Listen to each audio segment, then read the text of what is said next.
அனைவருக்கும் வணக்கம்.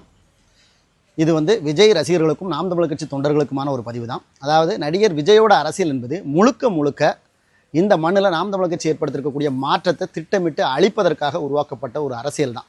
அதாவது இந்த திமுக அதிமுகவுக்கு மாற்றுன்னு சொல்லி இன்றைக்கி தவக கட்சி ஆட்சியை பிடிச்சி கிட்டத்தட்ட 3 மாத காலங்கள் ஆயிருக்கு. இந்த 3 மாத காலத்தில் ஏதாவது ஒரு மாற்று சிந்தனையோ மாற்று செயலோ இவங்க செஞ்சுருப்பாங்களான்னு பார்த்தீங்கன்னா இதுவரைக்கும் இல்லை. அந்த திமுக அதிமுக அந்த 60 ஆண்டு காலமாக என்ன செஞ்சாங்களோ அதே அரசியலை தான் மீண்டும் இந்த மக்கள் மத்தியில் செய்கிறாங்க. செய்கிறது மட்டும் இல்லாமல் இந்த மாற்றம் என்பதே இங்கே சாத்தியமே இல்லை அப்படிங்கிற மாதிரி ஒரு கருத்தை பொதுமக்களோட புத்தியில் இவங்க திட்டமிட்டு திணிக்கிறாங்க. அதற்கு இவங்க இந்த விஜய் ரசிகர்களை ஒரு கேடயமாக பயன்படுத்திட்டு இருக்காங்க. இதை விஜய் ரசிகர்கள் கட்டாயமாக புரிஞ்சுக்கணும். ஏன்னா இன்னைக்கு இவங்க கூட இருக்கக்கூடிய அரசியல்வாதிகளையும் கூட்டணி கட்சிகளையும் பாருங்க.